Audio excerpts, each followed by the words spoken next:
आकाशवाणी भोपाल से प्रस्तुत हैं प्रादेशिक समाचार।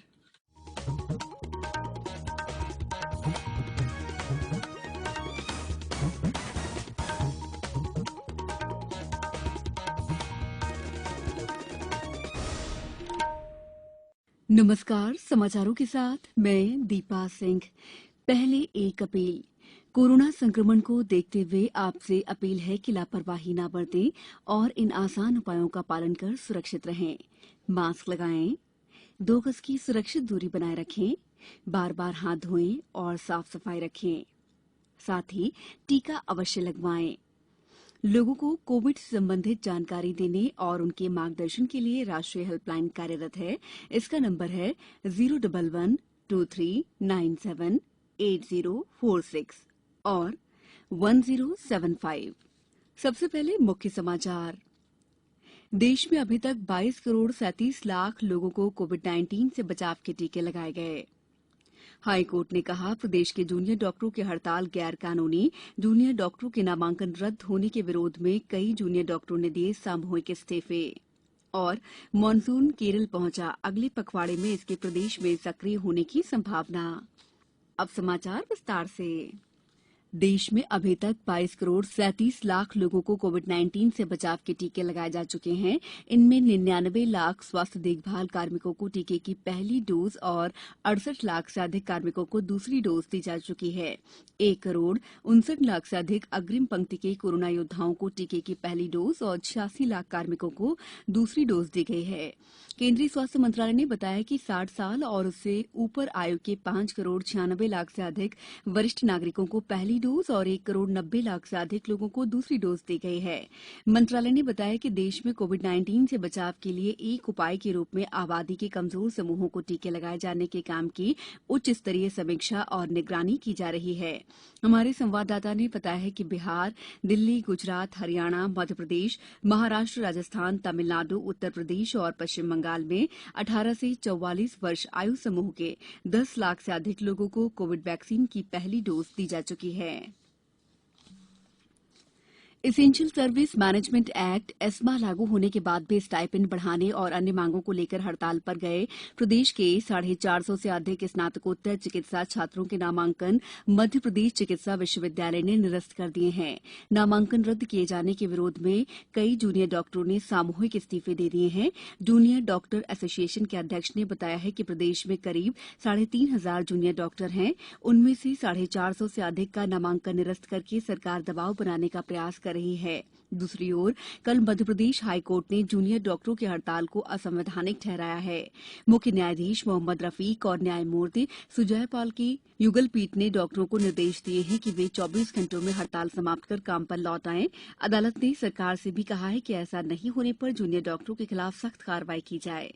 दूसरी तरफ आयुक्त चिकित्सा शिक्षा निशांत वरवड़े ने बताया है कि जूनियर डॉक्टर्स की समस्याओं के निराकरण के संबंध में चिकित्सा शिक्षा मंत्री विश्वास सारंग कई बार उनके प्रतिनिधियों से चर्चा कर चुके हैं। श्री वरवड़े ने बताया है कि जूनियर डॉक्टर्स के स्टाइपेंड में 17% की वृद्धि की मांग की गई है। जल्द ही इसके आदेश भी जारी हो जाएंगे। प्रधानमंत्री नरेंद्र मोदी आज सुबह 11 बजे वैज्ञानिक और औद्योगिक अनुसंधान परिषद सोसाइटी की बैठक की अध्यक्षता करेंगे। वर्चुअल माध्यम से आयोजित इस बैठक में विज्ञान और प्रौद्योगिकी मंत्री हर्षवर्धन भी मौजूद रहेंगे। किसान कल्याण और कृषि विकास मंत्री कमल पटेल ने भोपाल और रायसेन के 214 किसानों के खातों में 1 करोड़ 60 लाख रुपए की राशि सिंगल क्लिक से अंतरित की। इस मौके पर स्वास्थ्य मंत्री डॉ प्रभुराम चौधरी, चिकित्सा शिक्षा मंत्री विश्वास सारंग और दोनों जिलों के 6 किसान उपस्थित थे। मध्य प्रदेश राज्य कृषि विपणन बोर्ड कार्यालय में आयोजित कार्यक्रम में कृषि मंत्री श्री पटेल ने बताया कि कृषि उपज मंडी समिति रायसेन ने वित्तीय वर्ष 2018-19 में व्यक्तिक्रमी फर्म द्वारा क्रय विक्रय उपज धान के 222 किसानों की 2 करोड़ 2 लाख रुपए की राशि का भुगतान लंबित पाया था।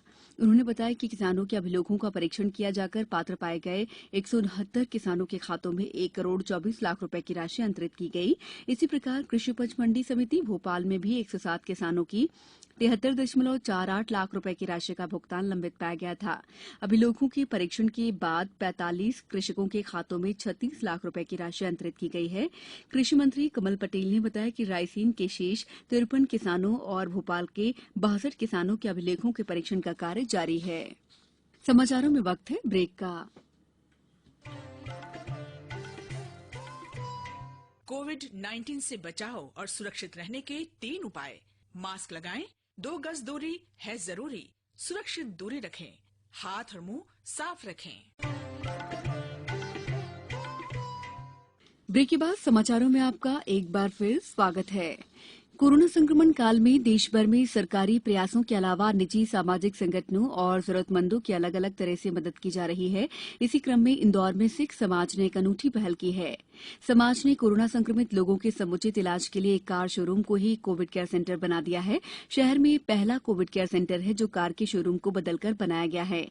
यहाँ प्रशिक्षित डॉक्टर, नर्स के अलावा सिख समाज के गरीब लोगों के लिए निःशुल्क औषधि और चिकित्सा के तमाम संसाधन मुफ्त मुहैया कराए जा रहे हैं। सिख समाज ने यह भी तय किया है कि अब गुरुद्वारों के सौंदर्यीकरण में जो राशि खर्च की जाती थी, उस राशि से अब देश भर में आधुनिक अस्पताल और यूटिलिटी सेंटर बनाए जाएंगे। मुख्यमंत्री शिवराज सिंह चौहान ने कहा है कि प्रदेश की 12वीं बोर्ड की परीक्षाएं नहीं होंगी, परंतु जो विद्यार्थी चाहेंगे वे परीक्षा दे सकेंगे। आंतरिक मूल्यांकन का काम वैज्ञानिक पद्धति से होगा और मंत्रियों का समूह विषय विशेषज्ञों से चर्चा कर इसकी प्रक्रिया के संबंध में निर्णय लेगा।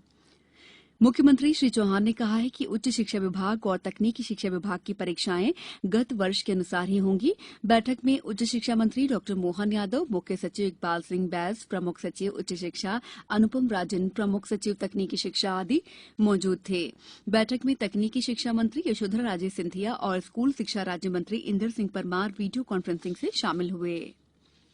स्नातक तृतीय और स्नातकोत्तर चतुर्थ सेमेस्टर की परीक्षा जून 2021 में होगी और परिणाम जुलाई 2021 में आएगा। इसी प्रकार स्नातक प्रथम और द्वितीय वर्ष तथा स्नातकोत्तर द्वितीय सेमेस्टर की परीक्षाएं जुलाई 2021 में होंगी। परिणाम अगस्त 2021 तक आएगा। प्रदेश के 8 विश्वविद्यालयों में स्नातक कक्षाओं में कुल 14,88,958 और स्नातकोत्तर कक्षाओं में 3,08,117 परीक्षार्थी हैं। मानसून ने केरल में अपनी आमद दर्ज करा दी है। मौसम विभाग के अनुसार दक्षिण अरब सागर से हवाएं चलने और दक्षिण पूर्वी अरब सागर पर बादल छाए हुए हैं। इन स्थितियों को देखते हुए दक्षिण पश्चिम मानसून जल्दी ही आगे बढ़ेगा और इसके अगले 15 दिनों के भीतर प्रदेश पहुंचने की संभावना है। उधर पश्चिमी मध्यप्रदेश सहित राज्य के कई जिलों में मानसून से पहले की गतिविधियां जारी हैं और जल्द ही दक्षिण पश्चिम मानसून प्रदेश के विभिन्न हिस्सों में सक्रिय हो जाएगा। अब कुछ समाचार संक्षेप में। खंडवा में अपर जिला दंडाधिकारी एसएल सिंघाड़ी ने जिले में कानून व्यवस्था को बेहतर बनाने के लिए धारा 144 के तहत प्रतिबंधात्मक आदेश जारी कर दिए हैं। जारी आदेश के अनुसार साइबर अपराधों की घटनाओं को रोकने के लिए साइबर कैफे में सीसीटीवी कैमरे लगाना अनिवार्य होगा। श्योपुर कलेक्टर राकेश कुमार श्रीवास्तव ने सभी जिलेवासियों से आह्वान किया है कि कोरोना संक्रमण की चेन को तोड़ने के लिए जिस प्रकार से आमजन ने प्रशासन को सहयोग किया है, ठीक उसी प्रकार से 18 साल से अधिक के युवा कोरोना से बचाव के लिए अनिवार्य रूप से टीकाकरण कराएं। नीमच में देर रात हल्की बारिश होने से मौसम सुहावना हो गया है, जिससे लोगों को उमस और गर्मी से राहत मिली है। सागर स्मार्ट सिटी लिमिटेड द्वारा नगर विकास के लिए किए जा रहे विभिन्न विकास कार्यों का Sagar smart city CEO Rahul Singh Rajput और अधीक्षण यंत्री अजय शर्मा ने स्थल का निरीक्षण कर प्रगतिरत कार्यों का जायजा लिया।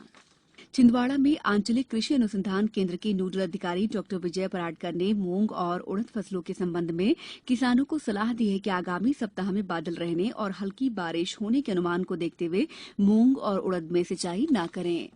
बुलेटिन के अंत में आप सभी से एक अपील, मास्क और 2 गज की दूरी, हाथ धोना भी है जरूरी। नमस्कार।